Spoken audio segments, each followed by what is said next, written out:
Salut à tous, aujourd'hui on se retrouve pour déballer et tester le BreakSafe pour MacBook Pro.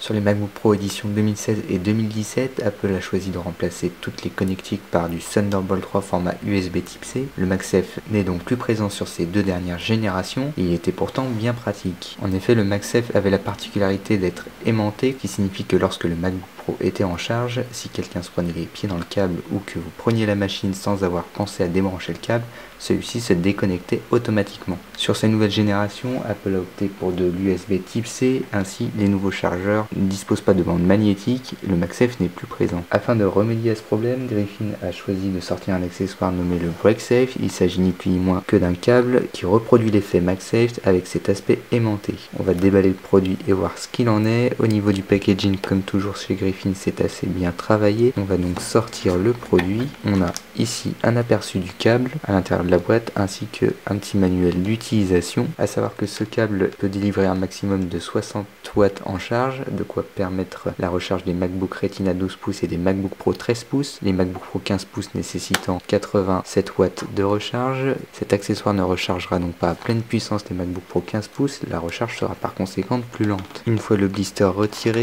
on va venir prendre le câble qui est à l'intérieur. On retrouve une petite notice d'utilisation.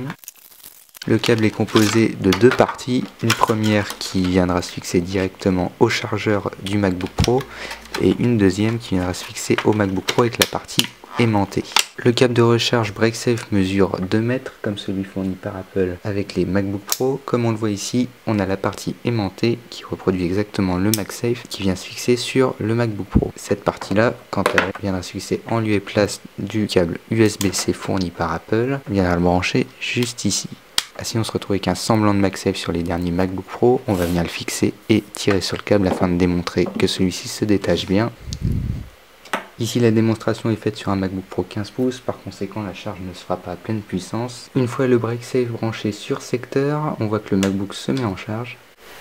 Comme dit précédemment, la charge ne sera pas faite à pleine puissance, elle prendra donc un peu plus de temps sur les MacBook Pro 15 pouces. Cependant, sur les modèles 13 pouces et MacBook Retina 12 pouces, elle se fera à pleine puissance et mettra le même temps à se recharger. Comme on le voit, le câble est composé de deux parties, une première qui est fixée au chargeur d'origine Apple et la seconde partie, elle, qui contient les aimants, est fixée au MacBook Pro. Si vous souhaitez en savoir plus sur le BreakSafe de Griffin, je vous invite à cliquer sur le lien qui est dans la description de la vidéo pour lire le test complet. Et moi je vous dis à la prochaine dans une prochaine vidéo.